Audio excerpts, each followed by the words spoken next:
Welcome, Matt. Thank How are you very much. you? Yeah, very well, thanks. Thanks for having me. Thanks for joining us No today. problem. I was thinking back on my way here. How long have we known each other for? Oh my goodness, it's got to be over 10 years. That's what I was thinking. When I trained you for a good couple of years back, I mean, life moves fast, and I'm No. like, it probably wasn't that long ago, but it feels a very long I time think ago. it was 9 years. I think it was Jesus. definitely about 9 years. 9 And then years, since wow. then we've worked out we've got the same hairdresser. We've got the same hairdresser. He dyes your hair. He hasn't yet dyed mine. I'm going grey, but yeah, that should probably tell you something. 9 There years you ago, go. I wasn't grey, There and you that's all go. coming out. I Yeah, love it. getting older. So who is Matt Hodges? Oh Christ, I don't know. Well, I mean, where do you want to start? Really, I'm a personal trainer in London. Have been for the last 18 years. Ran my business now for 13 years. The unlucky 13. Yeah, and that's I guess why I'm here. Really, I've been in the industry for that long that I've seen it change so much, for positive and negative. Saw it through COVID too, which was a really interesting time. But yeah, I mean, there's loads of different things, I guess, that made me. It sounds really trite, really. Yeah. But yeah, I guess that's And you're why an we're here. author Really. now as well. I'm an author, yeah, Behind Gym Doors, yeah, which was self-published a couple of years ago. Which, yeah, I guess we'll talk about. Yeah. Yeah. And you've got a background in marketing as well, haven't you? Not marketing, no. So my career's been a bit weird. So I started out in design. So I actually studied fine art at Chelsea Art College in South London, and then went on to study engineering and design at Loughborough University, which, by the way, is also a sports. It's known for its sport and engineering, but it's predominantly known for its sport. So that's when I kind of like picked up the fitness vibe, if you like, being around GB level athletes, and there's me like a twig, around all these big dudes, and it was at a time, when you're young and you're immature and self-conscious, so it kind of like got me into fitness at the time.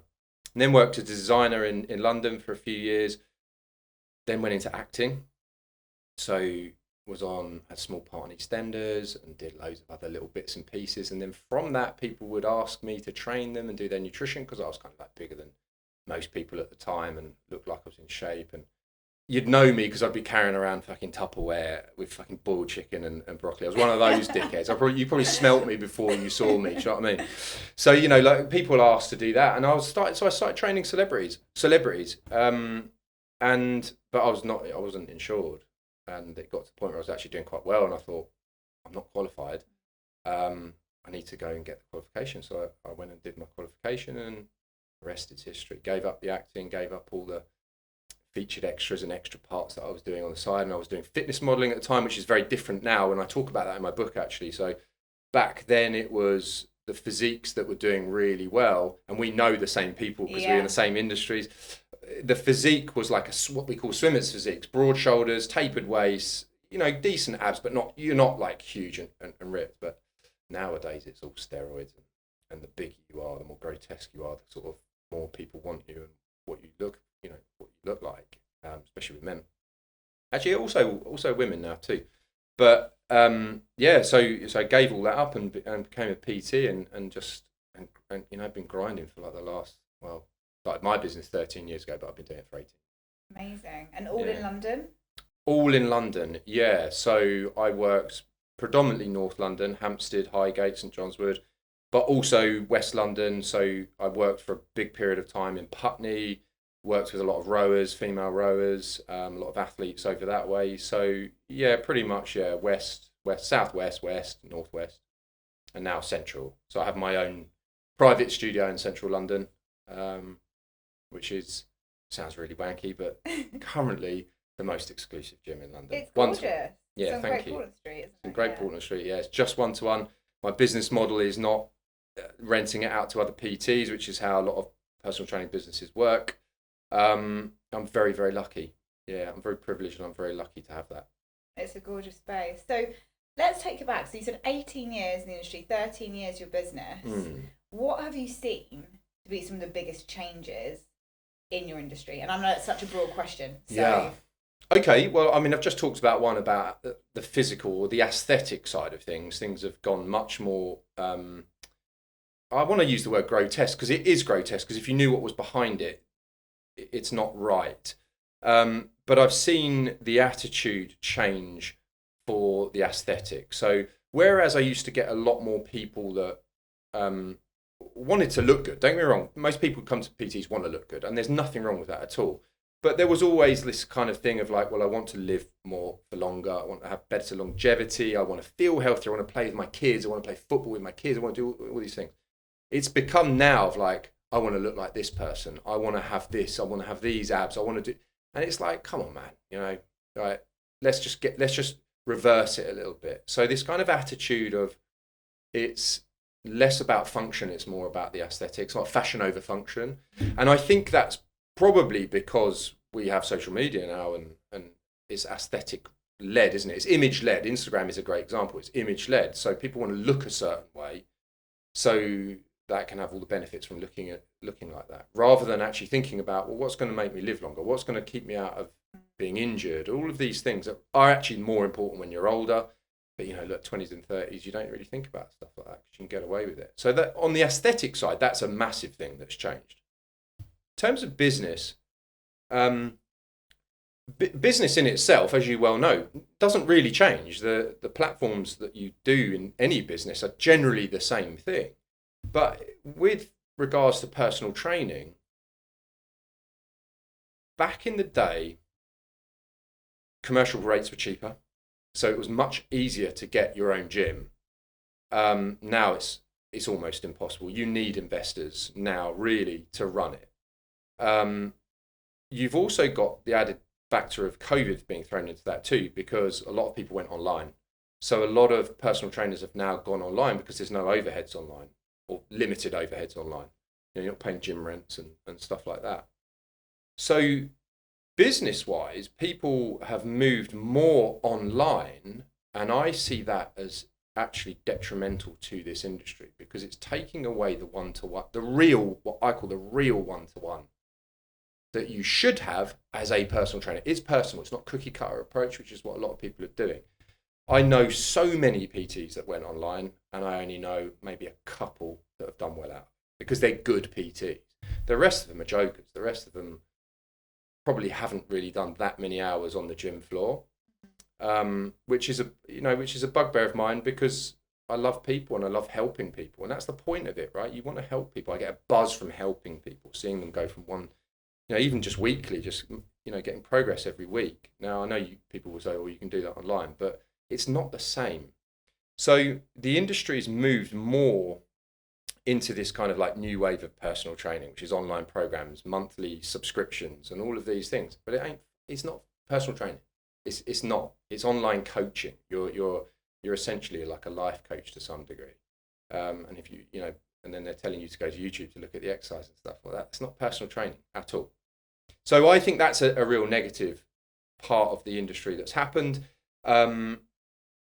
But you know, look, on the positive side, it's left for people like me and the people that are similar age to me who have been in the industry for so long that we're actually probably doing better because people soon realise they don't get the results. Mm-hmm. I mean, I don't do any online training with any clients now. I get asked a lot for it, but I don't do it because I know that you're not going to get the results that you would if you came and saw me, being in my gym, using all of the equipment.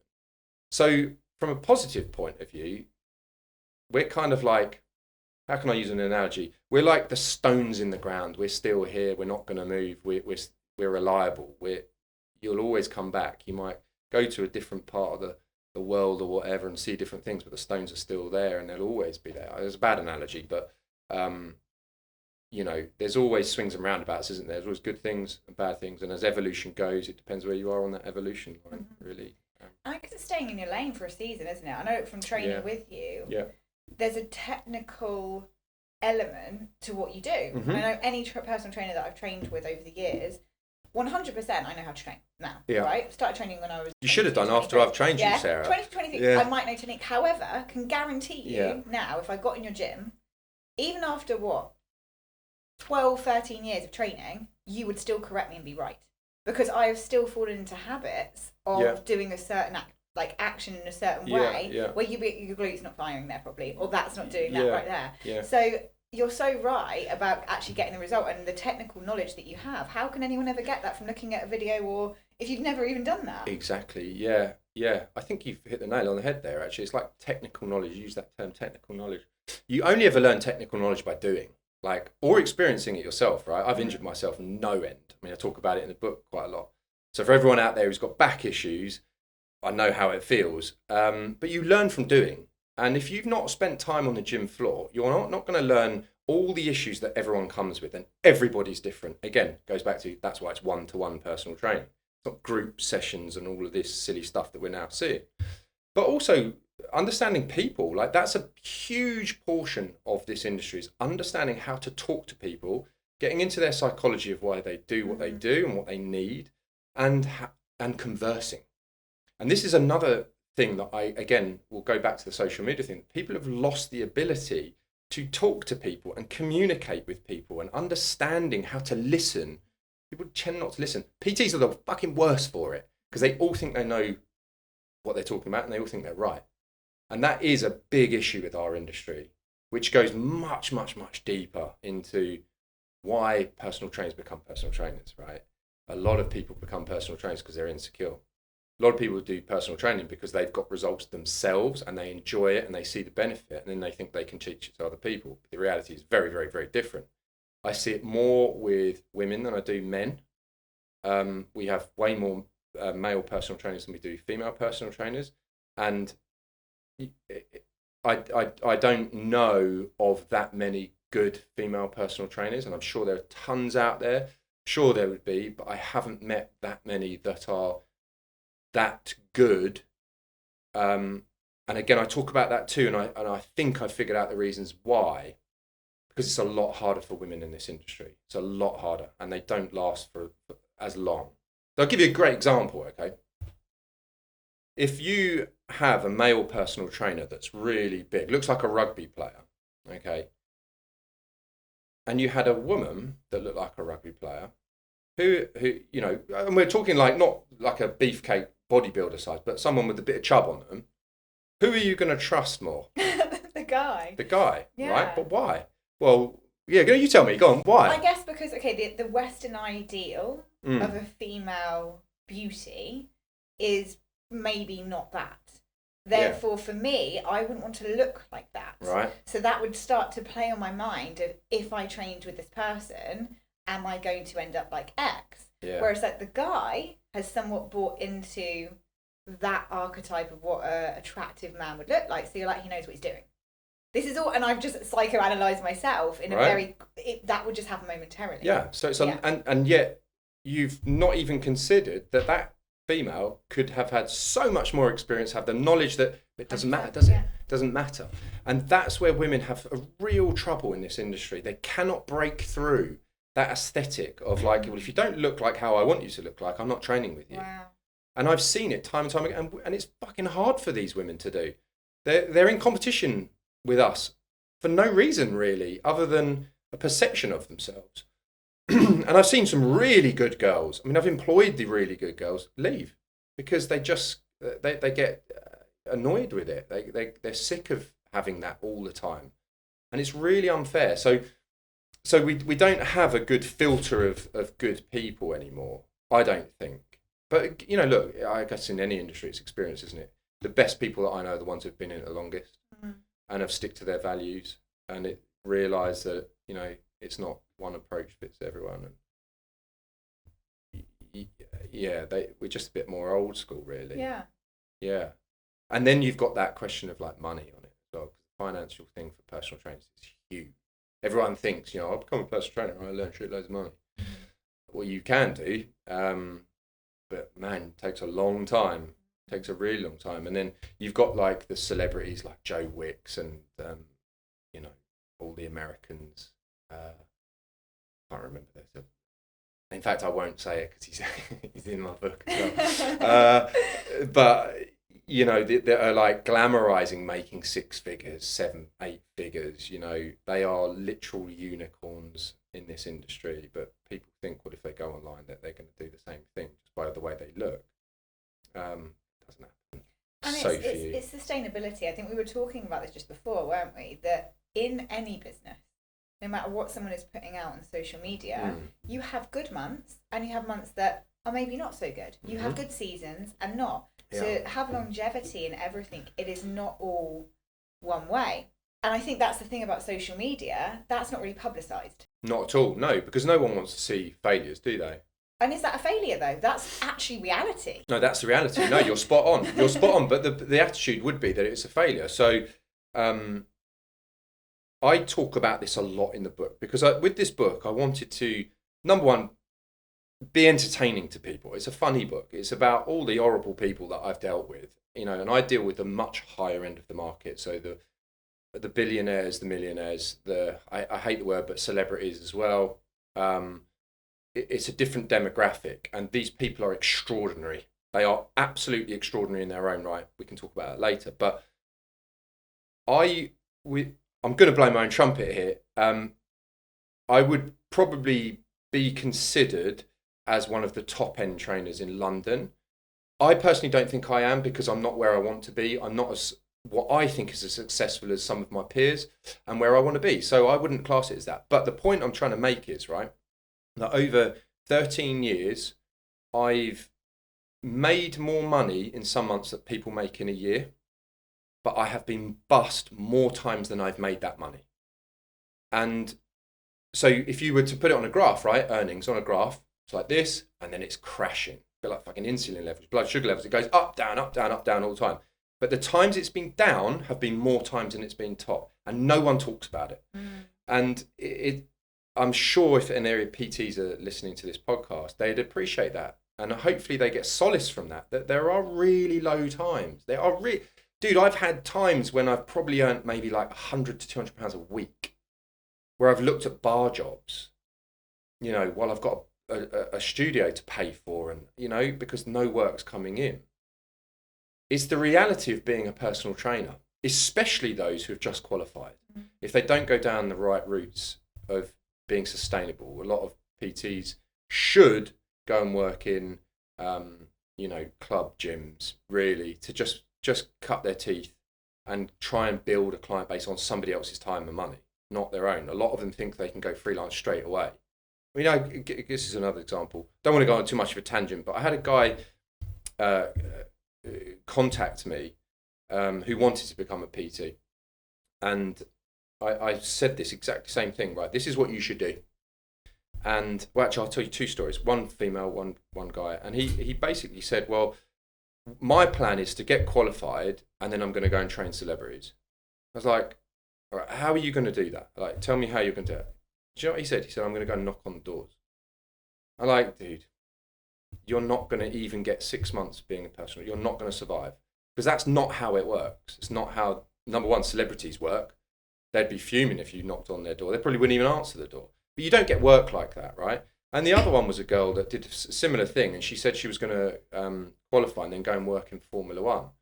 Well, that ain't happening. It's just not happening. Formula One is a completely different thing. So the point I'm trying to make is this mindset that you can do and make a lot of money from the get-go. It doesn't work. It doesn't happen. Obviously, there are going to be a few cases where people get lucky, but generally it doesn't really happen. So I guess the point is that people should understand that personal training is hard. It's anti-social hours for a start, right? I mean, Jesus, I've spent the last 13 years waking up at 4:30 in the morning, and you'll end late as well, and you have to travel, and it's all of these things, and that all costs money, especially if you take on a studio. I mean, to give you an example, again, my first studio failed. I didn't go bankrupt, but I had to get rid of the studio. And it was a major life lesson. It was the wrong business model. I was there on my own. It was tiny. It wasn't much bigger than this room, really. But it was mine. And it was ego-driven. And it was like everything I wanted was, for me to be successful, I want my own gym. And I got my own gym. And it didn't work. And it's like, oh dear. Big life lesson. Funnily enough, and then I came to the studio where I trained G. Yeah. St John's Wood, that was. St John's Wood, yeah. Northwest London, yeah. So, yeah, and then I ended up taking on that gym with Ali Boy, and we did it together. But I just think the realities of this idea that you can earn massive money. I mean, that seems like what all these kids want now. It's just, oh, I've got to earn loads and loads of money, because that's what they see and hear on social media, and it ain't the truth. And that's why I think we have such a high turnover of personal trainers in this industry. I can't remember what the statistic is, but it's over 60%, may even be more, that fail in their first year and never come back to it. So what would you say is some of the dark sides of the industry? You've obviously talked from the business perspective, but what do you really not like think is underlying as negative? Well, I think social media is a huge thing. I mean, look, anyone who knows me knows I hate it. I am an outlier in that respect. I can't stand it. I've taken myself off Instagram. I plugged away it for years, and it just didn't work for me. I think the effect of what it's had on people. I don't know if you want to go into it now, but yeah, like the effect that it's had on women, female PTs. Yeah. There's a chapter in my book called Pinky and Perky about a girl that came to me and some of my guys that I was working with, and she poor girl, she walked through it. She was overweight. She had really, really bad teeth. She had teeth like burnt fence. She was bad. Poor girl. She walked in and she was like, "Oh, I want to become a PT." And your first reaction is like, okay, to your point, actually, like a woman's going to look at you and go, I'm not going to train with you. So, but whatever. Everyone's got to start somewhere. So we ended up training her for like 2 or 3 weeks, just letting her shadow and see what it was about. And then she left and went and got qualified. And then like a few years later, she's working in the same gym as me. But she ain't Pinky. We'll call her Pinky. This is her coming through the door. She was Pinky. She wasn't Pinky anymore. She was Perky. And that girl had gone through every bit of surgical, let's call it an experiment, if you like, because it was a different girl altogether. Like, it was crazy. The transformation was insane. And yeah, I talk about this more in depth, so I'll just cover it really quickly. But look, it ended up being that she had become an escort, and she was using personal training as a front to get men in, because any man would train with her. I mean, she was beautiful. She is beautiful. But she was using it as a front to be an escort. And I've recently learned of somebody else that I know very, very well is doing exactly the same thing. Wow. So there's a dark side, and the surgical side of things, and more so on women, but you are seeing it on men now too. That's a really shitty part. Like, come on, like, if you've got to, as a trainer, well, I mean, I'm talking about trainers here because we lead by example. If you've got to go and have liposuction to show your abs, like, what are you doing? Yeah. Like, what are you doing? You should know how to get there, and you should have the bollocks to go and put yourself through it to get there. How can you teach somebody else to, do as I say but not as I do, sort of thing?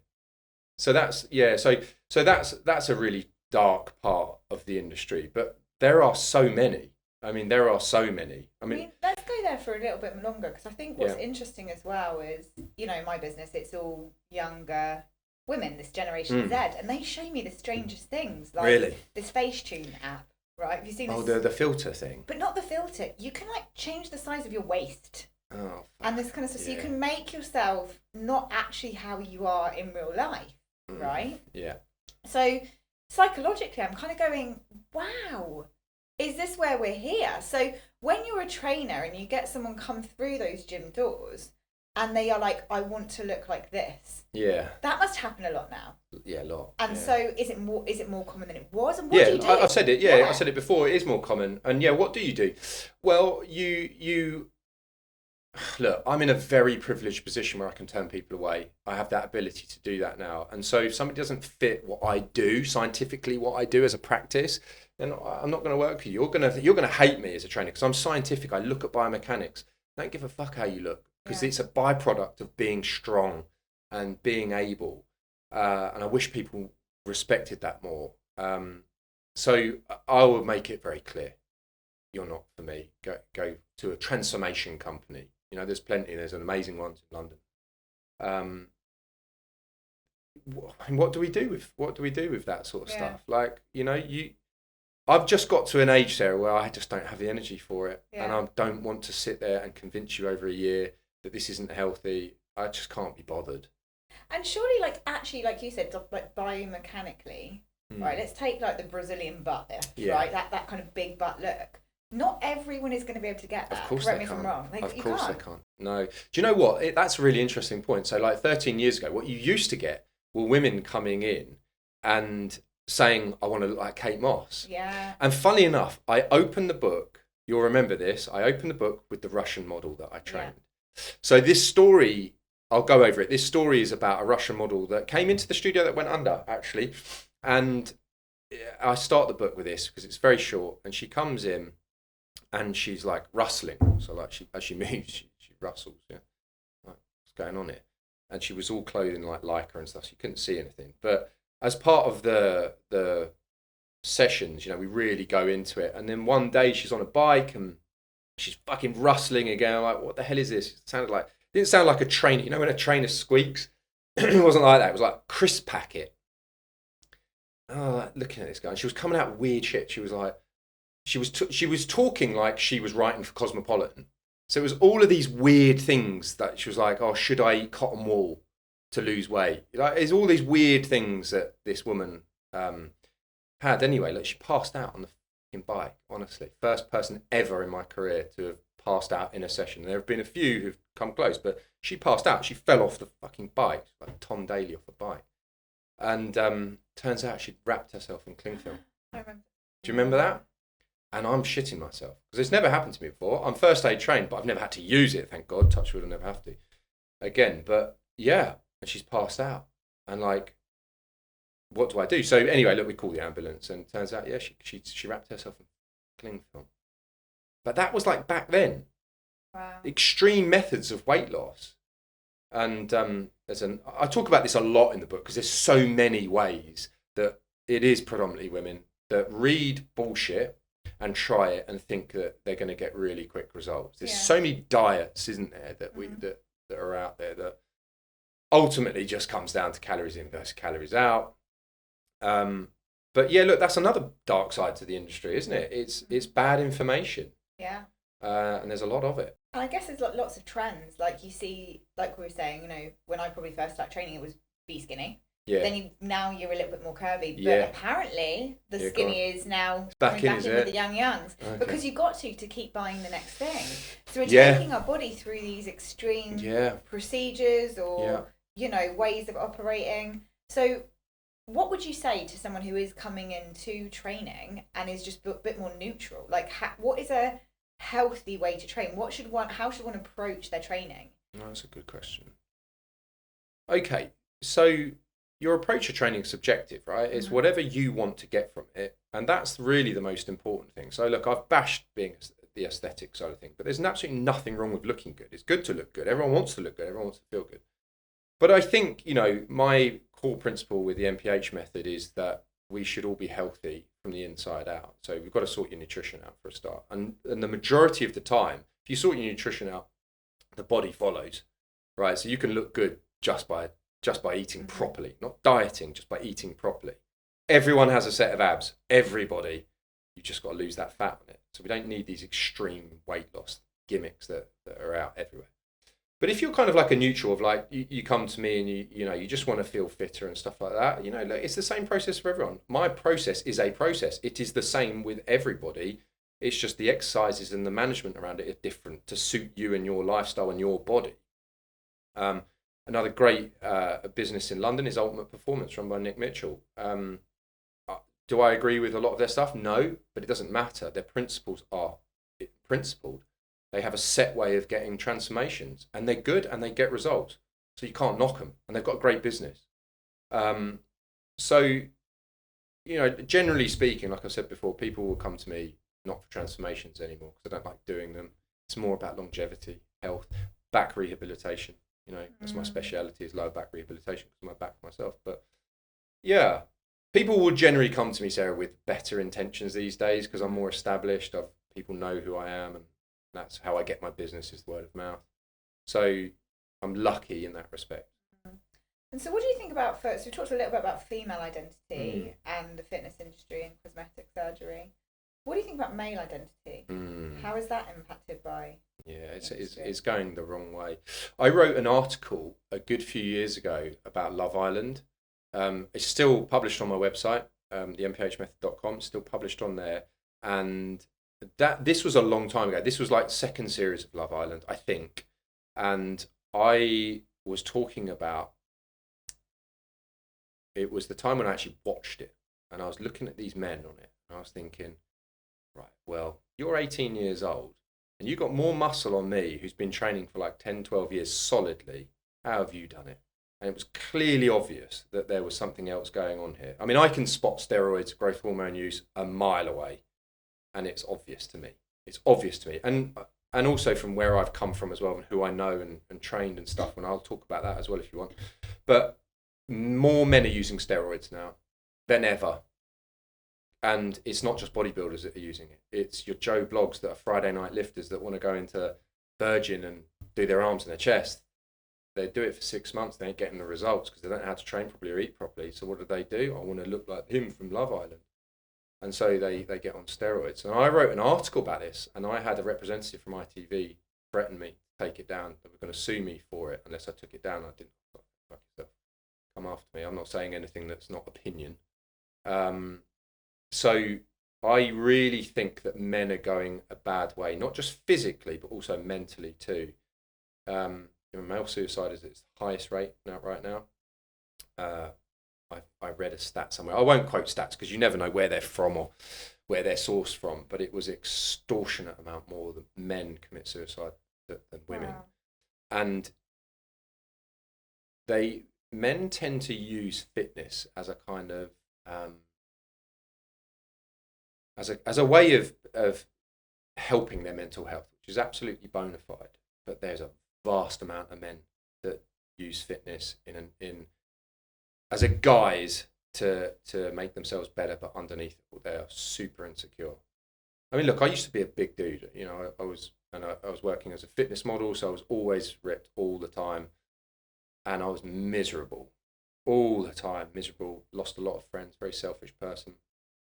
But it was hiding insecurities, right? And now I'm not. So now I look at it, and if ever I see a dude who used to look like I did and bigger, plenty bigger, I just think, dude, you're insecure.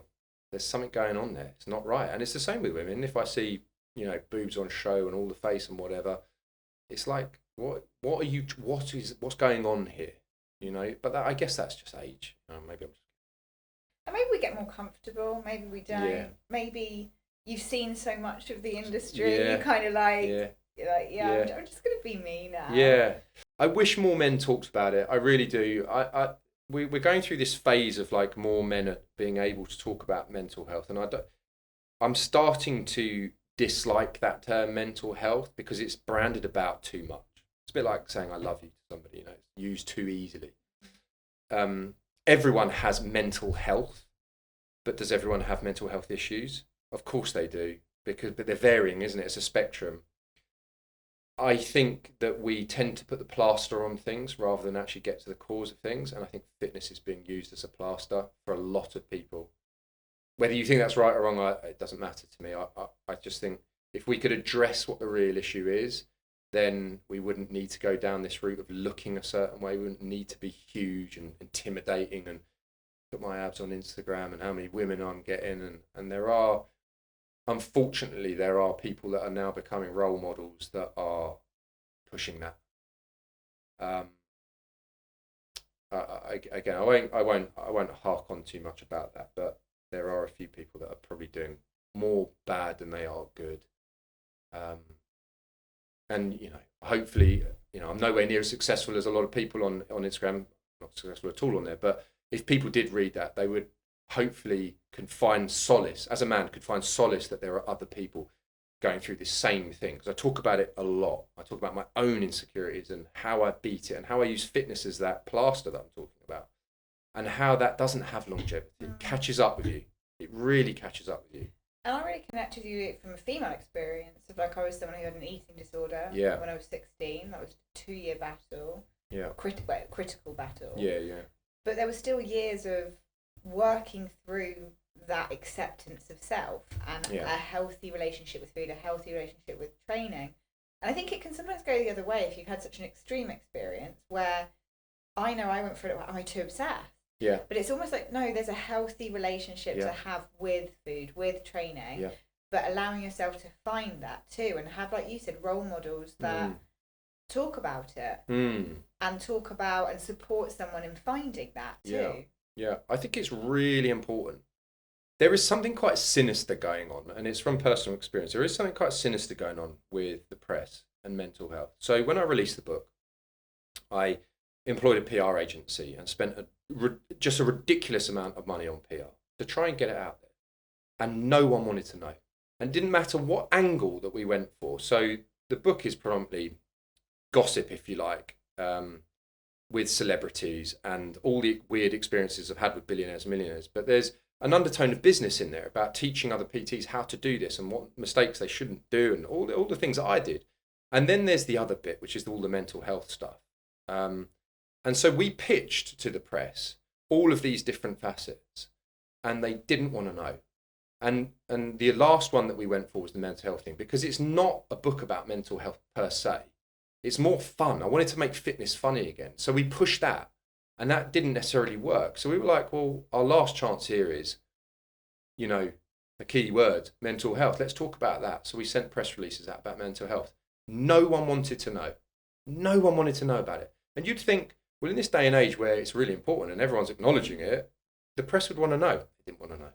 So what's that all about? What, you know, if we're not supported by the things that can really change people, it ain't ever going to change at all. You know, I talk about suicide and that.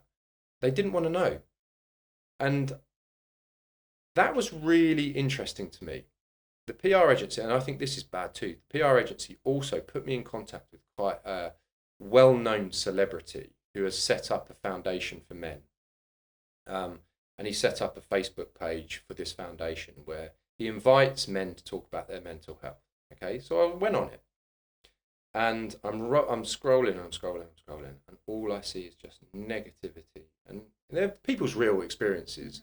But what I got from it was negativity. I got, this is fucking dark, man. This is a dark place. This is actually a place, and you could probably appreciate this with an eating disorder. This is a place where if somebody's on that cusp of probably committing suicide, they probably would, because they would see that they've got, they're getting fed it. Misery likes company, right?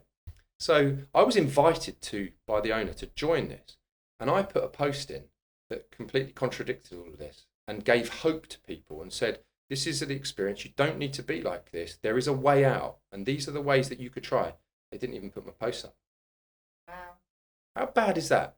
They don't even want that positivity. They wanted to drive this negativity. Well, why? Well, because they're going to make money off of it at some point. They're going to monetize it. So let's come back. I know we were talking about this before we even got on camera, but the idea of frames. So like calling something mental health, or, you know, I think before you were talking about ADHD and these kind of things. Is that helpful? No, not in my opinion. No, not in my opinion. I mean, we were speaking about it before, so we'll touch on it again. But during COVID, the period where we were actually allowed to leave the house, I was diagnosed with ADD, which is now classed as ADHD, but I don't have the hyper disorder. It's just that my mind, even as I'm talking now, I'm thinking about other things, and there's all these noises and there's all stuff going on. But look, it was just a diagnosis because I wanted to understand myself a bit more of relationships. Actually, I was going through a bad breakup with my ex-girlfriend, and I wanted to understand why I was the way I was in relationships, and ADD was kind of the cause. But I think, to your point, I think what you're trying to say is, should we label things? Is it detrimental to people to label things? And yes, I do think that is. I've spoken to you before, but my youngest brother, 19, he's just been diagnosed with autism. I don't think he's autistic. I just think he's got issues that a lot of young people have got.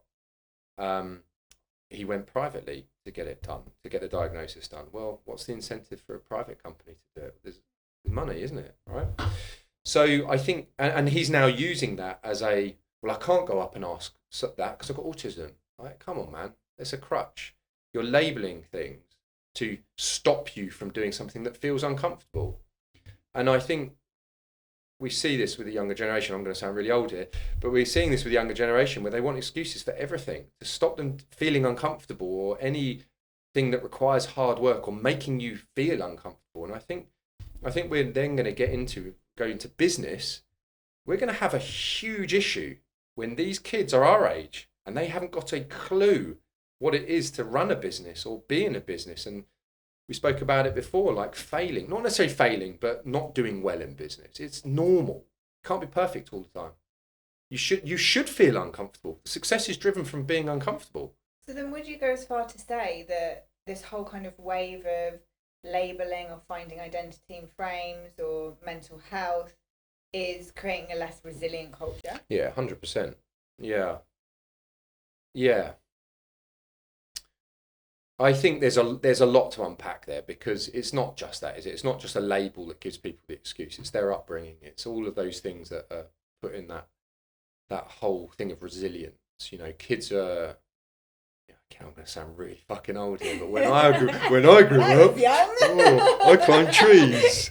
Yeah, but you know, like little fucking kids, man, they're like 2 foot tall and they're wearing a helmet on a scooter. Like, come the fuck, get real.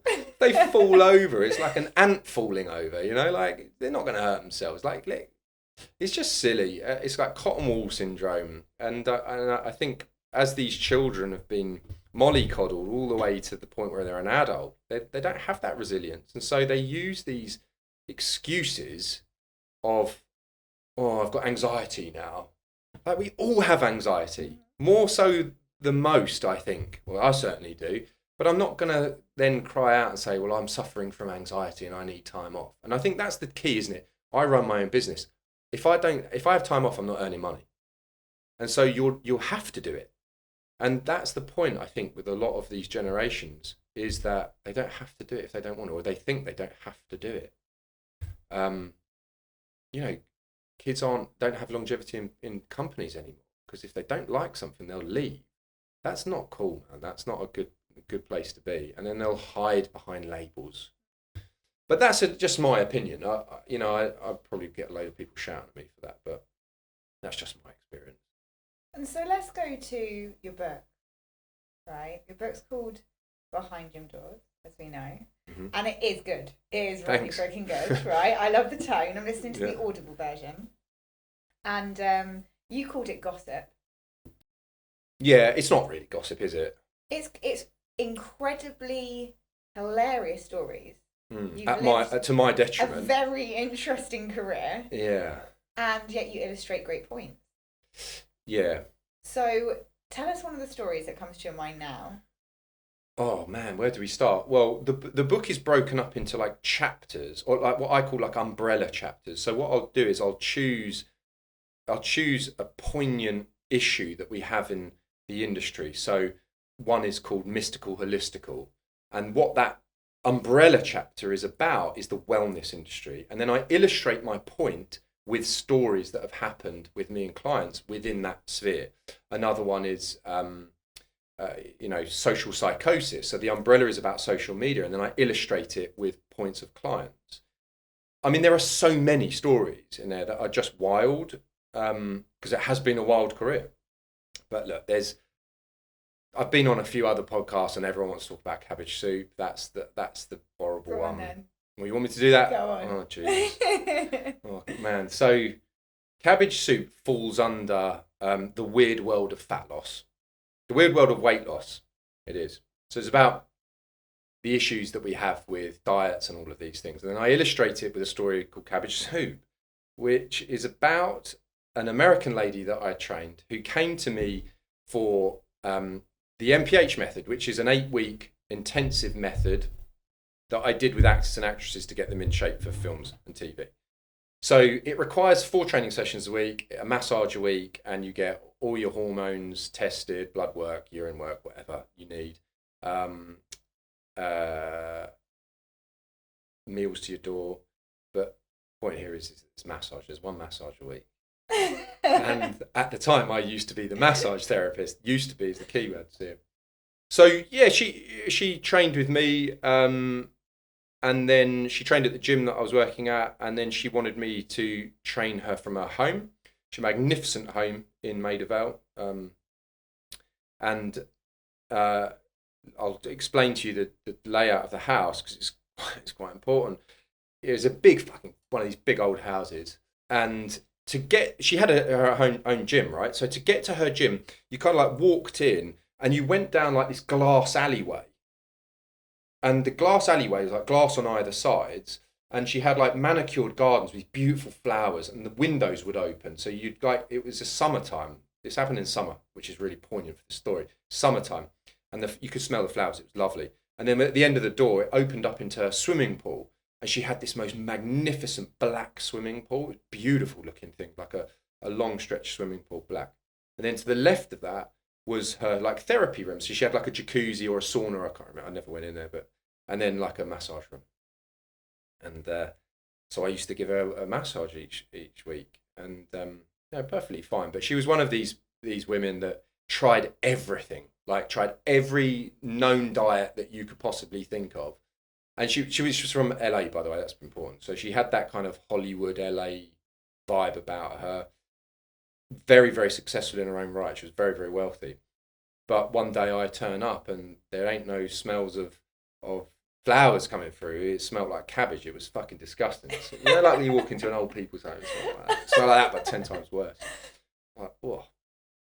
So I'm like racing down this glass alleyway to try and get to the room where you can smell chlorine, right? Because it stank. It was so bad. So I get to the pool. I go into the massage room. She's not there yet. I just set up, and she comes in and she's like, "I really want to apologise for the smell of the house because myself and my husband are making cabbage soup." I'm like, okay. Whatever. It's just another one of your things. But we're making cabbage soup, and I'm sorry, whatever. So she lies down, right, on the couch, and we as massage therapists are always taught how to, not just to do the actual massage, but you're taught how to towel properly. So, there's certain sensitive areas, especially on women, that you have to cover up in a certain way, and there is a way of doing it. So she's lying on her front. Okay, so she's on her stomach, yeah? And I'm just working on her back, and she's like, "Oh, I have to be excused." No, she didn't. Sorry, she said, "You have to be excused." So she said, "Oh, can you just leave for a second?" I was like, "Sure, whatever." So I left the room, and like she's basically let him rip, yeah. And then you hear like the spray of the air conditioning thing or whatever it was, fucking Febreze. And I'm laughing to myself, I'm chuckling. I'm like, oh, I know what you're doing. And then she's like, "Oh, you can come back in." So I go back in, and it's like peach and guava in your fucking face. I'm stunned by the smell. And so anyway, let me crack on. She was a talker. So you get some people who just love just a nice massage, but she's a talker. So we're chatting, and I'm working on her calves now. So when you work on a calf, just to give you an idea, like you've got knickers on, and you roll a towel under the knickers, so the glute, the butt cheek is showing. So basically, when you move, you can glide up the leg, right, and you palm off when you get to the glute. You probably tell where this is going. So we're chatting away. And I can tell she's still uncomfortable because she's, wriggling about a bit. And, like, it's oily. So, I'm like, fucking moving. And then, dude, because you massage through your hand up to your elbow. And I'm, like, near a butt cheek, yeah? And I slip. Like, my elbow fucking slipped. And I shit you not. Literally, I shit you not. Just went, oh. She shit all over me. I shouldn't laugh because it really freaked me out. So she's like, it was like Yo Faithful. It was like all over my face. Dude, it was all over my face. So as you can imagine, I've like slipped and it's gone like this. It's gone in my mouth. Oh. I'm like Casper the Friendly Ghost, it's all over me. It stinks. So what do you do? What do you do? She knows she should shit all over me. What do you do? Well, generally the only thing I could think of was like, I can't talk. I got to get this out of my mouth with this big fucking swimming pool outside. I was like, just open the door, fully dressed. I bought myself a new pair of Nikes as well. I was a bit pissed at this.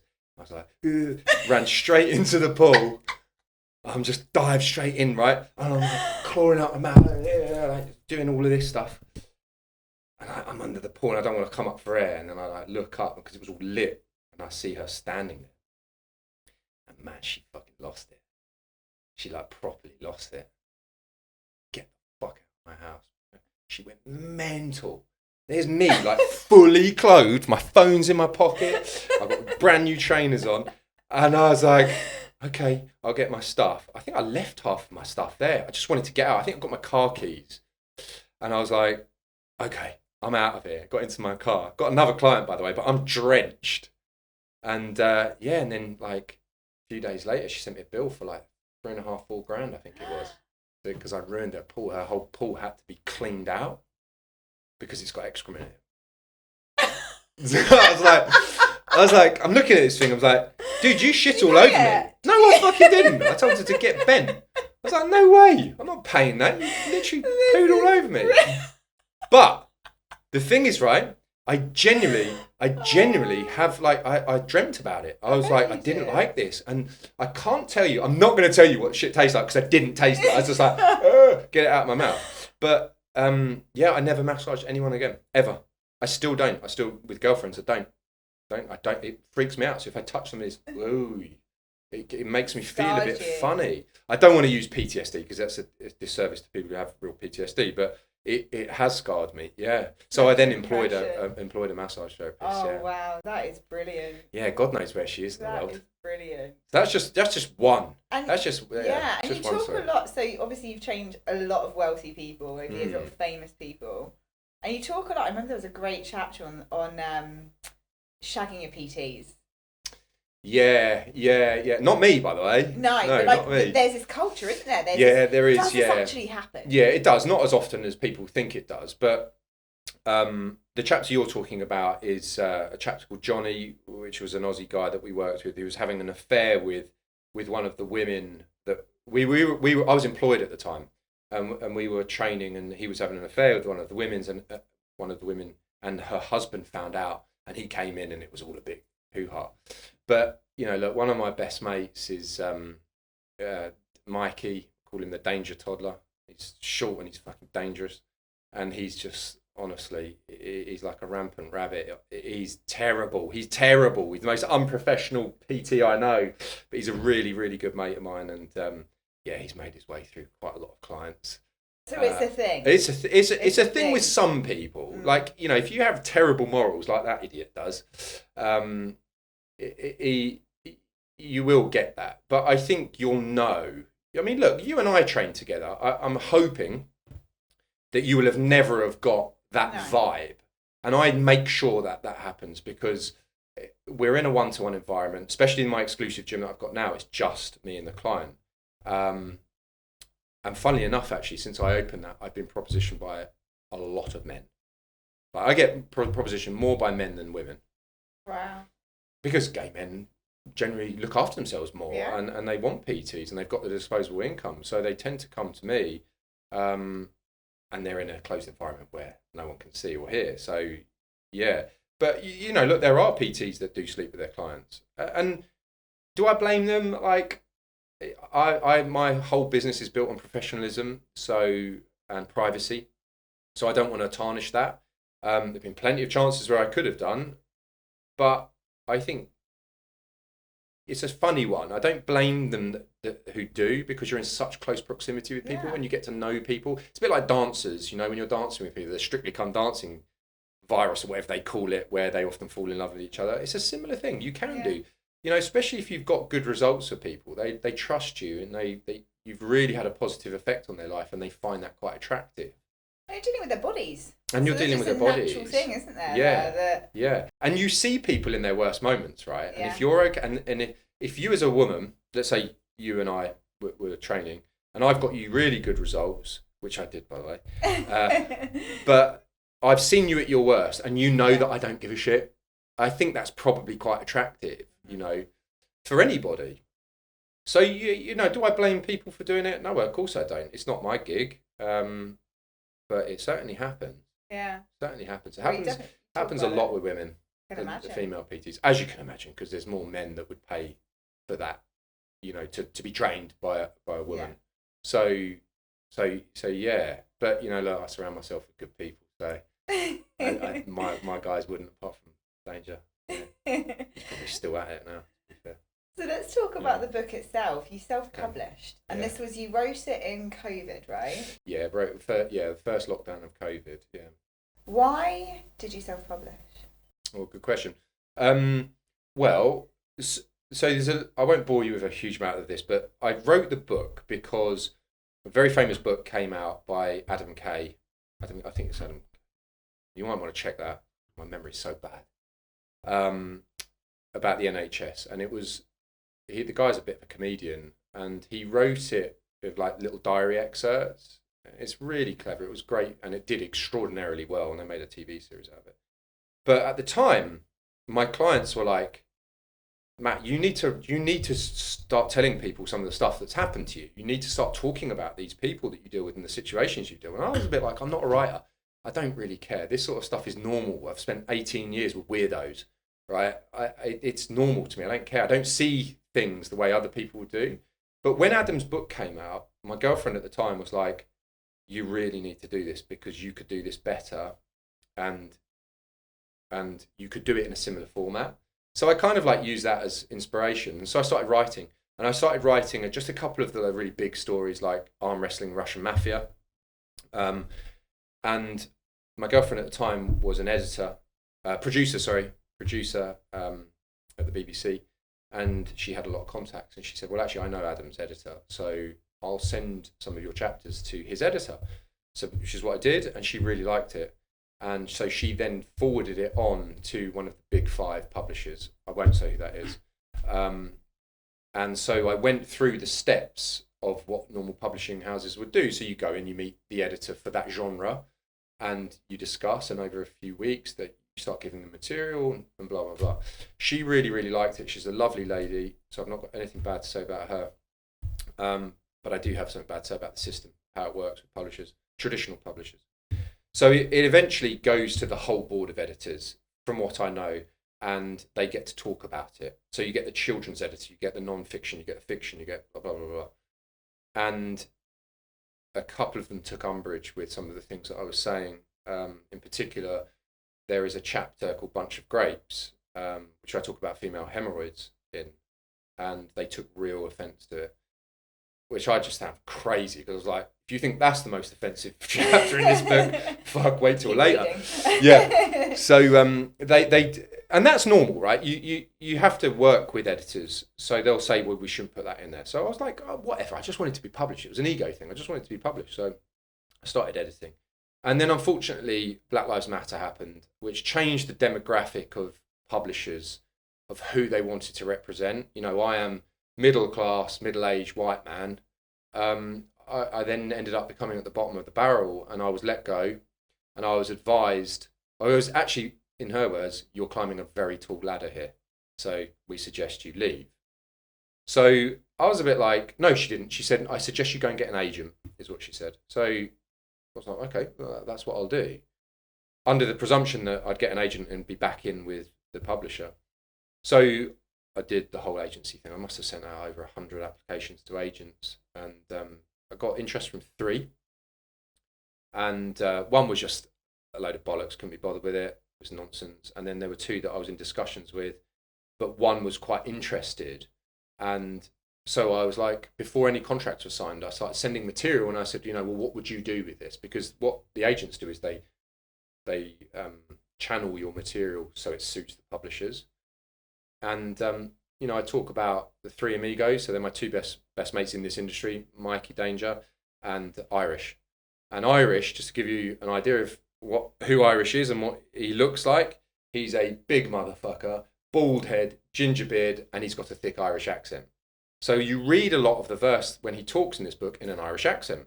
One of the agents was like, we need to fit in with the publishers, we need to get rid of Irish. Well, I'm not going to he's one of my best mates, and I talk about him a lot. I'm not going to get rid of him. Well, this is no word of a lie. How about we make him black? Why? Why would we do that? And then it was explained to me, because publishers wanted to endorse more minorities. Fair enough. But I'm like, I'm not going to change one of my best mates to be something he's not, and changed the whole structure of how he spoke and the accent. And at that point, Sarah, I was just like, don't need this. This is bollocks. This is not sincere. This is not real. My book is truthful. I want it to be truthful. I'm not. It's not truthful if I make him something that he's not. So I eventually told the agents, I'm not doing this. I'll just self-publish, and that's how it happened. So would you say then, as a white, would you call yourself middle class? Middle-aged. Middle-aged male, doing what you're doing, or in the world now, you're at a disadvantage? No, I don't think I'm at a disadvantage. Somebody asked me the other day, and I thought it was really poignant. He was like, what would you rather be in this country? Would you rather be white or black? And I thought to myself, fuck, it shouldn't matter, but it does. And then, and then it makes you think. You're like, well, clearly they're still at disadvantage. Those minority groups are still at a disadvantage. So it would, again, be a disservice for me to say that I'm now at a disadvantage. I am, of course, in that publishing world, but there's so many more other things that I've got an advantage over, right? We've got to be real about this. We've got to talk about this. So no, I'm not at a disadvantage. Fuck, it was just something that I had to do, And timing. And timing. As you said. Yeah, and do I agree with how the publishers dealt with me? No. Do I agree with the way that they have now become? Not at all. They now have things called sensitivity committees, which actually were brought in when I was editing. They took umbrage with me using the word crazy. Again, I was like, wait till you see some of the other words. But, it's silly. It's over censoring authors, the way language is, to a point when if we're all censored and we're not reading what people are putting out, then it's kind of positive discrimination. And it's fitting a narrative. It's fitting a narrative. And, positive discrimination is still discrimination. Mm-hmm.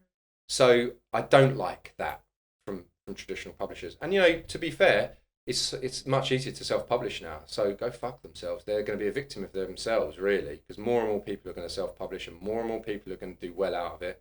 And so publishing houses have to change. More for them, So let's round up with one last question. What, if you could sum up 3 things that people can expect from your book? Put me on the spot. What would you say the top 3 things that someone could expect from your book? Top 3 things. I want you to have a laugh. I want to make fitness funny again. We're all too fucking serious. And it doesn't need to be serious. We need to enjoy it. Let's enjoy fitness again. Let's not stop looking at dickheads online showing you their abs and selling you a £10 subscription off the back of it. Like, laugh at them. They're clowns. Let's have a bit more humour. It doesn't all need to be serious. Everyone's at war with each other. Like, it just seems crazy. So that would be my biggest take. Like, have a laugh. You can have it at my expense because it often is at my expense. That would be the first thing. Second thing is for other PTs or anyone thinking of getting in the industry, like, I give a really truthful account of what it is. Yes, it is only my experience, but I don't think my experience is uncommon. I think a lot of people have walked the same line. So a lot of those things you should look at and, take from it what you will. And the third thing, what did you get from it? It's a great question. I definitely laughed a lot. Good. It was insightful. Yeah, good. It was really insightful I was gripped because of the debaucherous, provocative stories, and surprised at the extremities that people will go to. Yeah. And how you also managed that. So didn't manage it. Or just experienced it. The experience of that. Yeah. So what could one take away from that? I think if you're looking either at the fitness industry, at entrepreneurship, at life, it is about experiencing. Yeah. And you just bring the experience of actually behind the scenes to the front, which we need to hear more of, in my opinion. Good. Let's get real. Yeah. Let's be real. Yeah. And let's expose that and bring that forward. Yeah. So, and be honest. Yeah. People need to be honest because people in the fitness industry are not honest. In life. Yeah. In life, a lot of people know how to be honest or transparent. No, they don't, because people don't like to be vulnerable. Yeah. And they don't want to be failures or deemed as a failure. They're always looking at successes all the time, and that's not real at all. There's very few people that can make a success of themselves without a catalogue of failures in the past. You look at big business leaders, they've all had businesses that have failed or not done well, and they've learned from it. That's that trite that you've got to learn from your failures, but it is true. Like, you learn from experience, right? Yeah. But you can also use something like I've written to minimize the risks, because I've made the risks. I mean, I've spent a obscene amount of money on stuff that I shouldn't have done. PR is one of them. Traditional PR is one of them. I've spent an obscene amount of time on social media, and it's got me nothing. The return on investment is terrible. Time investment is terrible. And that goes, I know you want to close around up, but the other thing about social media thing is people, I see this a lot with PTs. They do it for a little bit, they get really intensive with it, and they don't see the results, so they give up. A bit like fitness, really. But the point is they're shouting into the void. People have to understand their customers. My customer is of a certain age demographic. They're not using Instagram. So why the hell am I spending 3 hours a day doing video content on Instagram? What's the point? My price point is not going to be really afforded to a 20-year-old. And they wouldn't choose me anyway because I'm not huge and you know, that whole vibe. So if that book does anything, can show a path of where you really need to look if you want to make your PT business successful and not make the failures that I did. Yes, you'll make your own in different things that I haven't, but the point is to minimize it. I never had a mentor, ever. I learned on my own. I learned on my own bank account. I've never had an investor. Been offered investment if I was to do pretty bad things with people. But I've done it on my terms, you know, and I've made a lot of mistakes. And I think that's important. How you become who you are. Right. Love it. Well, thank you, Matt. Thanks for joining us today. Great conversation. Thanks for having me.